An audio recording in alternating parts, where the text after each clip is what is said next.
thought I put this in work mode. Oh yeah, I did put it in work mode. All right. So we are. Oh, I'm all playing with my tablet here, and we're live. All right. Anyway, careful when you press that button. Well, Right? we'll get started here. All right, everybody. Thanks for joining us today. We've got an interesting topic, probably the hot ticket or hot topic of the day in the real estate world, the NAR lawsuit. Today, we're just really hoping to have a rational kind of conversation around it. We're hearing all kinds of extremism on both sides. Of course, everybody's got their opinion on the matter, so we just want to speak to that rationally, as well as just project maybe a little bit into the future as best we can, knowing what we know, to talk about what to expect down the road. My name's Jerod Lee. I'm the associate broker and team lead at My Home Connection. We really appreciate you tuning in today. We do want to cover not only how this could potentially affect homeowners and home sellers, but also agents as well. I think it's going to, and just obviously the market. I think there's a lot of nuances to how this could possibly play out that everybody needs to take into consideration. So we're going to try to talk through the good, the bad, and the ugly. We've got a great host, a guest with us today, Chase Hodgson from Summit Funding. Thanks for joining us today, Chase. Thanks for having me again, Jerod. Love it. Yeah, absolutely. So real quick, we do want to give you some resources real quick and talk about our sponsor just briefly. The resources for both Chase and myself here, myhomeconnection.com. So any neighborhood, market information you would want, buying and selling. And then we've also got a series for recreation and lifestyle in the Boise, Idaho, or what we call the Treasure Valley area.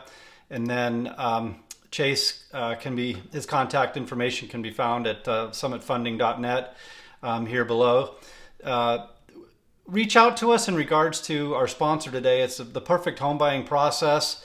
We're going to introduce you to a 5-step process that we've implemented over the last couple of decades here to make your home buying process just that much easier, minimize some costs through some offers we have in the way of help for your appraisal and your home inspection, a podcast series, relocation guide, some real estate secrets. So just all the things that can help you, sorry about that, navigate the home buying process. So with that, we'll chat with, did we stay live here?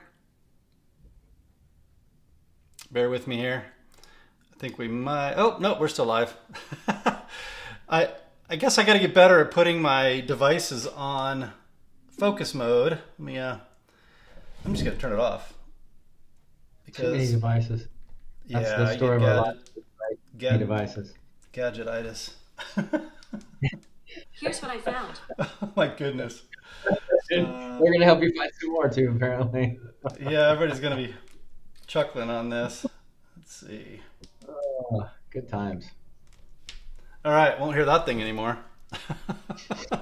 Anyway. Perfect example of our devices running our lives, right? Yeah, As yeah, very, very true.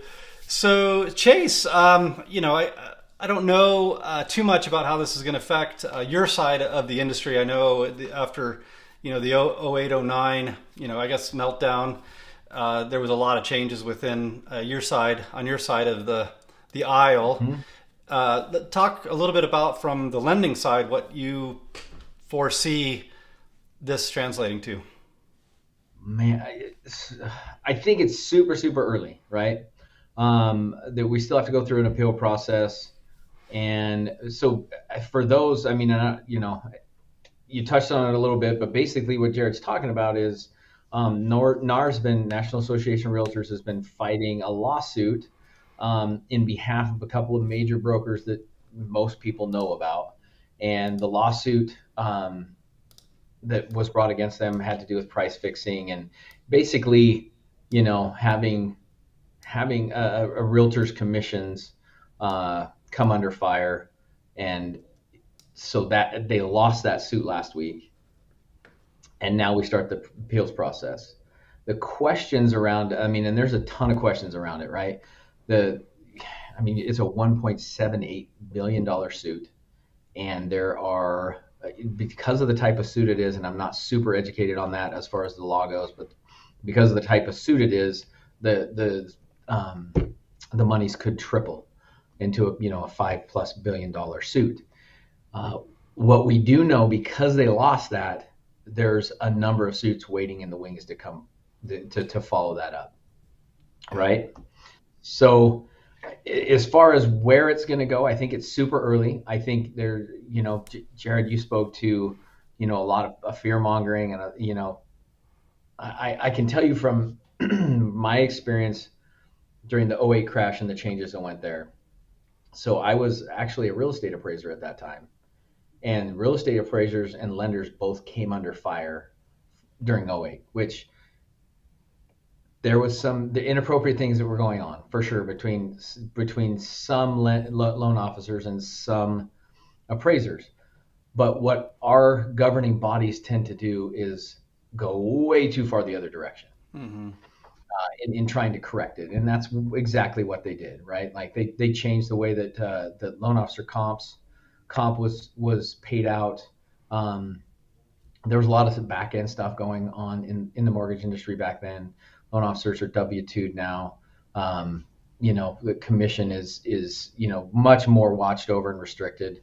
Appraisers now, there's an appraisal management company that cuts off that communication between the loan officers and the appraisers to reduce any inappropriate stuff that was going on. But initially the changes were pretty drastic. Yep. And so that's kind of what we have to watch and see. Like, there may be a somewhat drastic change in the beginning, and then it settles into something else, which is kind of what happened with the appraisal management companies. And that would be my only worry, really. Like, so I think it shakes out, right? I mean, correct me if I'm wrong, Jerod, but realtor commissions basically, I mean, how they got to where the seller was paying 3% is because they hadn't negotiated it, and then it just became simpler to do it the way it's being done, right? It kind of became common practice. And in Idaho, we're a little bit different, where that's disclosed up front, right? And so, the buyer, having the buyer rep, having those contracts in place, it could be as simple as the rest of the states following what us and like 3 other states are doing now, mm-hmm. right? Mm-hmm. Yeah. Go ahead. Yeah, I was just going to say, you touched on a lot of very important things. This did come out of Missouri, so is there national implications after that? I'm sure there's going to be a handful of named brokerages on that front, and your point of the pendulum always kind of swings way too far the other direction before it kind of corrects out. So identify a concern or an issue. It comes to light, everybody jumps kind of on the bandwagon. There's this process that you go through to find out, is it in the consumer's best interest? How does it affect what transpired? And then you get a flurry, right? Especially if there's monies to be had, in other lawsuits and things like that. So you're going to see this being a topic for quite some time. But to your point, yeah, here, certainly in Idaho and in the U.S., generally speaking, I don't know how it exactly evolved, but it certainly is easier, kind of from my perspective, to have the sellers pay the commission for both the sale of their home for the listing agent, or what we call the seller's agent here in Idaho, and then the buyer's agent, for a number of different reasons, right? The first thing that comes to mind, and you can attest to this, is a large percentage of our home buyers, they're trying to put together, and we'll have another podcast on this, put together their inspection costs, their appraisals, their down, their closing costs. I mean, they all add up. And now to go to a first-time home buyer that's kind of scrambled to put all that together and say, hey, talk to your buyer's agent, please represent me on the purchase of my home. That can be a tough pitch. Generally speaking, it seems like it's kind of a pay it forward thing. right? A buyer benefits today who becomes a homeowner that ends up being a seller later. Now, I don't think that's the rub. I think the rub is what you alluded to earlier is, um, what is that number? Everybody Yeah. hopefully should know that's a negotiated number. You know, in my perception of this and experience in the industry is two sides. The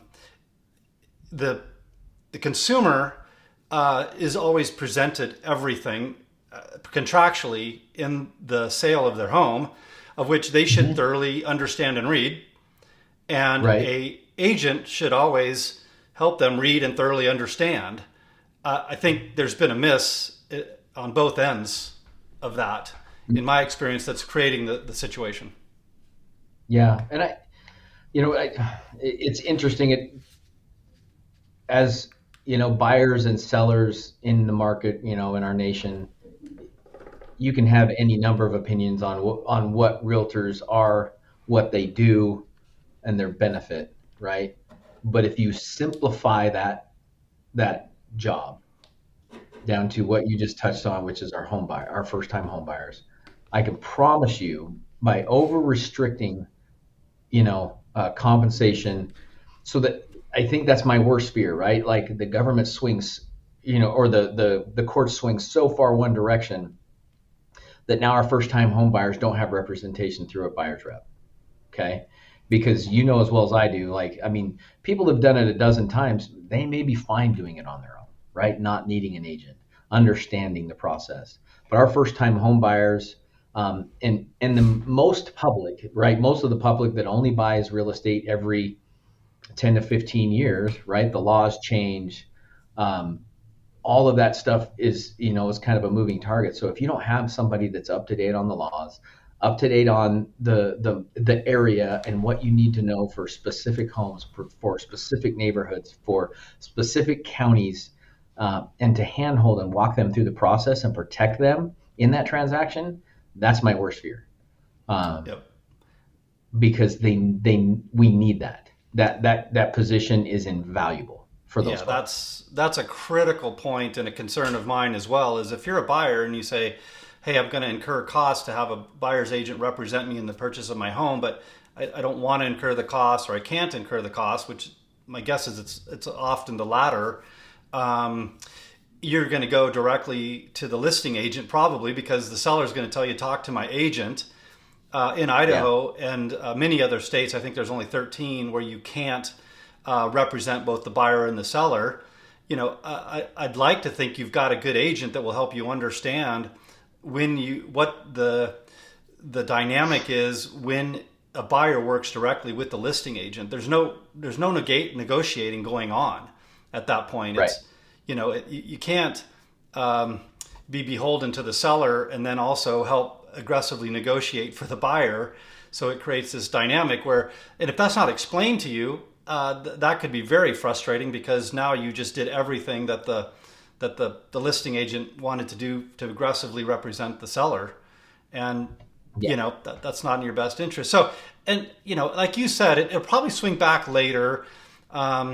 Interestingly, probably one of the best theorized fixes for this is to ask the seller as a listing agent up front, hey, our buyer pool is really constrained right now because there aren't buyers that want to go in the market and not have representation. So let's go ahead and pay for that buyer's agent. So you end up doing the same thing.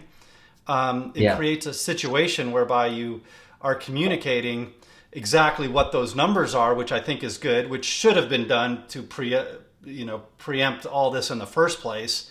But you're going to have that discussion, like, to get more buyers coming to your house. You may want to extend some funds to help them get representation. So it kind of ends up being a very similar dynamic anyway. And I mean, and that's what it would shake down to, right? Like, so I listened to and talked to a number of agents and other experts in the industry. I've read a bunch of articles. I want to, as we do in our respective industries, you want to be on top of the market as much as you can. And everybody's kind of waiting with bated breath to see what happens here, and we're still we could still be in a very long time before we really know what's going to happen with the appeals process and all of that. I think NAR's number one job right now is to minimize damages, right? Like that's what like they need to focus on, whatever the rulings come down, how that is going to affect the agent's compensation moving forward, because ultimately that's what affects our buyers and sellers. Yep. And to your point, like, I mean, majority of the time it balances out, right? Like, aside from our first time home buyers, if you're buying and selling, you're paying a commission, and then you're not paying a commission, right? Like, so, on the sell side you pay, on the buy side you don't. So ultimately, for the majority of transactions, for a lot of transactions, it balances out, right? Um, I think for me, as long as they don't do some kind of a crazy regulation. There's one expert that I listen to a lot, and he brought up this point that, in their overregulation in these situations, their knee-jerk reaction is, if they were to make it a, I don't know, a law, or set a new standard to where the seller can't pay the compensation of the buyer's rep, then that's ultimately where we create just a horrible situation. Yeah. And I Yeah. don't, I don't think that happens. I think NAR will do a good enough job that I don't think that happens. But it's those, like I said, it's that overreaction that is what we have to watch out for, really. Yeah, you hit exactly why I titled today's conversation in part what I did, the good, the bad, and the ugly. So we talked about there's usually a reason why something comes up, and I hate to say it, but usually it's one bad apple spoiled the cart. Obviously, it's not just one brokerage, it's not just one agent. It may have been a people or a policy, procedure. I don't know. Came to light, something was presented to the court system, like you said, and that's a good thing. And there's going to be change, and it'll be refined, fine-tuned, improved. So that's all good. The bad could be exactly what we're talking about is, how do we adjust during these times? How do we help people still get into the housing market to live the American dream of having home ownership when now there's all kinds of things in flux, and there's, just a frenzy of narratives and finger pointing and name calling. How long is that going to last? Months, years? I don't know. So that's kind of bad. The ugly could absolutely be, if you take it kind of to the extreme, is the situation whereby, again, back to the compensation is negotiated, and if agents are dropping out, we're at the end of the year, and we've got significant costs that come up, and that's usually when we see a big drop off, and we've already kind of seen that over the past year due to the correction adjustment, whatever you want to call it. And then you have just a few agents, and those are going to be the really good agents, and they know their worth, right? These agents, often they'll negotiate sometimes because they've got to negotiate with agents that just don't have any experience. They're just throwing around numbers. They're like, I'll do it for this to get a relatively smaller paycheck. But a good agent that knows their worth, knows what they're going to have to put into this, transaction, this opportunity of, selling a home, helping people buy a home. And, I take that back. Very few people perceive that agents are worth the monies that they get in any one transaction. What they quite often miss is all the transactions that didn't materialize, Right. and, we can't say that to the consumer because, they'll get offended. Like, that's not my problem.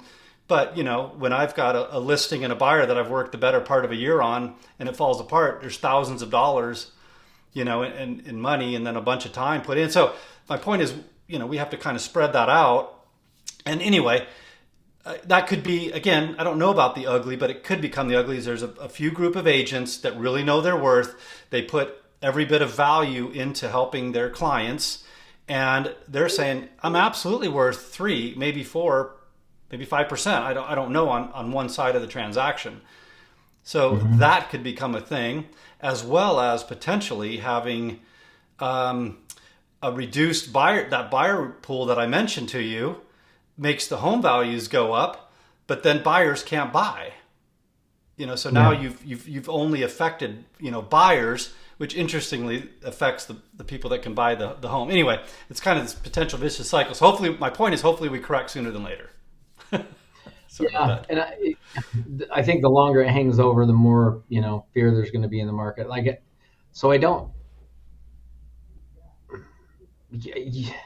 Just to be blunt, like there's the culling happening. You touched on it, right? It's in both of our industries. The market's been slower with the rates going up and where the economy stands now, and so people that aren't really into right what we're doing, they're looking elsewhere, and they're moving out of the market, and that's maybe another thing that will happen that will slim those numbers even more. And I think from my standpoint, what could really be good that comes out of this is that realtors on a national level create more barriers to entry for that position. Because I think that's the one thing that's been missed, right? It's fairly easy to get a license and to maintain that license and to take onesie twosie transactions from family and friends that affects the people that are actually very professional and working hard to support their clients and do this for a full-time living, Yeah. right?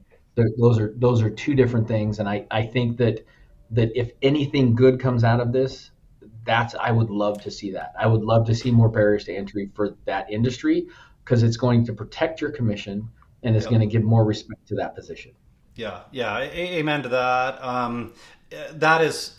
There's probably another others that are as good, but that's one of the best things I see is when we're talking about commissions, we have to talk about what value I'm bringing for that commission. And a professional agent is going to, one, have the value to bring to the table for their clients, and they're going to have to speak to that. And agents that can't speak to that, or one, don't have it, and two, can't speak to it, they're not going to survive. So we're going to have to be leveled up as an industry and be able to communicate what it is that we're doing, which has been a big miss on our end, explaining, we just say, hey, want me to sell your house? Here we go. This is what it looks like. That's gone. It's going to have to be, and all good sellers should have had a listing presentation, talk through what that value is, what everything means, where commissions are going. But in a chaotic, frenzied market like we've had for the last couple of years, things have just been, running fast and furious. And, do people cut corners on both the client side and on the agent side? Yeah, they just get going too fast. And wait, I wasn't aware of this. I didn't know how that worked. Hopefully everybody just settles down, talks about what the ins and outs are and what everything means. Yeah. Yeah. And it'll be interesting to see how if it changes any type of relationships, maybe with MLS or like the Zillows and things like that. Like it'll be interesting there's a lot of potential for upheaval in the industry on that side, right? With this type of a lawsuit, because it's so large, and then there's going to be a number to follow it. And so this first ruling will be big, and waiting to see what, how it really shakes out is pretty interesting. Yeah. So Yeah. I think ultimately the frustrating thing is that it does give, like it makes some people feel validated, right? Well, I didn't think realtors were worth their money, and now being not educated, not knowing what's really going on, they're going, oh, see, that's exactly what's happening, right? Like they're getting sued because they're not, but that's not the case, right? We need to wait for it to shake out, and ultimately that's why I'd love to see more barriers to entry, because we definitely need to protect realtors. We need to protect that job, and somebody's got to fight for these buyers, right? Real estate can be a very complicated transaction for a lot of people. Mm-hmm. Yeah, so that would be the bad, right? And anything that creates a situation where people don't want to or can't get representation, that would be bad. Yeah, ultimately, what's the other option, right? If you don't have an educated realtor, are we going to be like Texas, and we're going to have an attorney involved in every transaction now? I don't think that simplifies the process at all. No, it certainly doesn't bring the cost down. If you think agents are making too much, yeah. no offense to attorneys, but I'm No, sure the cost would be significantly more. But yeah, anyway, well, with that, we're about a half an hour into the conversation. Just real quick, we do want to, again, highlight the options here in our perfect home buying process that we want to help out with the appraisal cost, appraisal to obviously, know that there's the value of the home as purchased, and then provide a peace of mind in your home inspection process to know that the condition of the home is such that it's a home you want to move forward with. So feel free to reach out to us at our websites. We've got our email and phone numbers certainly here at myhomeconnection.com up in the top right. You can reach Chase here at summitfunding.net, and just reference that. And like I said, we'll introduce you to the perfect home buying process, and look forward to helping out with your purchase needs. Our next podcast is going to be costs associated to buying a home, and then some programs that we have to help minimize that cost. So feel free to follow or subscribe, and we'll look forward to seeing you then. Thanks for joining us today, Chase. yeah, absolutely. Anytime. Love the conversation, Jerod. Excellent.